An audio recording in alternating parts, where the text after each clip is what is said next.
মুকলি হ'ব আন্তঃৰাষ্ট্ৰীয় বাণিজ্যৰ পথ জলপথেৰে হ'ব সামগ্ৰীৰ আমদানি ৰপ্তানি উত্তৰ পূবৰ বাণিজ্যিক দিশত নতুন সম্ভাৱনা আন্তঃৰাষ্ট্ৰীয় বিনিয়োগৰ বাট মুকলি কৰিবলৈ কাইলৈৰ পৰা ৰাজ্যত অনুষ্ঠিত হ'ব এডভান্টেজ আসাম 2.0 সেই সময়তে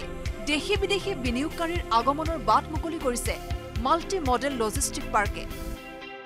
জলপথ ৰাষ্ট্ৰীয় ঘাইপথ আৰু ৰেলপথ সংযোগ কৰি বঙাইগাঁও জিলাৰ যোগীঘোপাত চলি আছে মাল্টি মডেল লজিষ্টিক পাৰ্কৰ নিৰ্মাণ কাৰ্য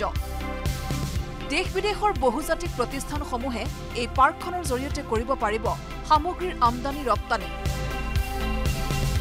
যোগীঘোপা অশোক কাগজ কলৰ পৰিত্যক্ত মাটিকে ধৰি প্ৰায় 200 একৰ ভূমিত এই পাৰ্কৰ নিৰ্মাণ চলি আছে মাল্টি মডেল লজিষ্টিক পাৰ্কৰ পৰা বাংলাদেশ আৰু ভূটানৰ দূৰত্ব কম হোৱাৰ বাবে ভূটান বাংলাদেশ নেপাল म्यांमार आदि देशৰ সৈতে উত্তৰ পূবৰ ব্যৱসায়িক সম্পৰ্ক সুদৃঢ় হৈ উঠিব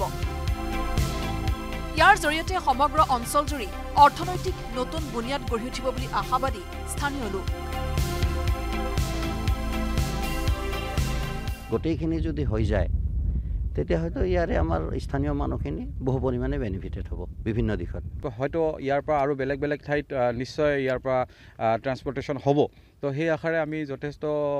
মানে আনন্দিত আৰু আমি ইয়াতে ব্যৱসায়ৰ লগত জড়িত হ'ব পাৰিম বুলি আমি আশা আছে এইটো এটা বহুত ডাঙৰ প্ৰজেক্ট হয় ওভাৰঅল যেতিয়া কমপ্লিট হ'ব আমাৰ স্থানীয় লোকে ইয়াত চাকৰি পাব আমাৰ ব্যৱসায় বাণিজ্যৰ পৰা আৰম্ভ কৰি বহুত ক্ষেত্ৰত আমি আগবাঢ়ি যাব পাৰিম কেন্দ্ৰীয় চৰকাৰে প্ৰায় 4,000 কোটি টকাৰ অধিক ব্যয় কৰি নিৰ্মাণ কৰিব এই পাৰ্ক প্ৰথম পৰ্যায়ত 693 কোটি 97 লাখ টকা মুকলি কৰি দিয়া হৈছে পাৰ্কৰ প্ৰথম পৰ্যায়ৰ কাম সম্পূৰ্ণ হৈ উঠাৰ পিছত অতি শীঘ্ৰে দ্বিতীয় আৰু তৃতীয় পৰ্যায়ৰ কাম আৰম্ভ হ'ব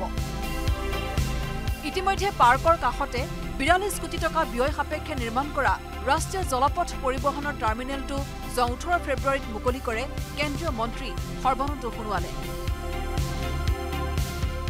1.1 মিলিয়ন টন পাৰ এনাম বহন ক্ষমতা থকা এই টাৰ্মিনেলৰ জৰিয়তে কয়লা বিটুমিন পেট্ৰলিয়াম শিল আদি সামগ্ৰী টাৰ্মিনেলৰ পৰা বাংলাদেশলৈ ৰপ্তানি কৰিব পাৰিব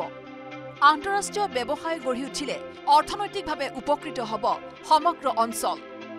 এই পাৰ্কে কঢ়িয়াই অনা আশাৰ বতৰাক লৈ এতিয়া আনন্দিত স্থানীয় লোকসকল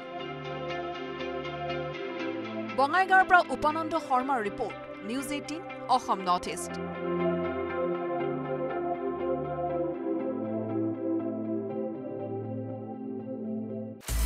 আপুনি বিচৰা বাতৰি পাব কেৱল নিউজ 18 এপত নিউজ 18 এপ ডাউনলোড কৰিবলৈ স্ক্যান কৰক এই QR কোড গুগল প্লে ষ্টৰতো পাব এই নিউজ 18 এপ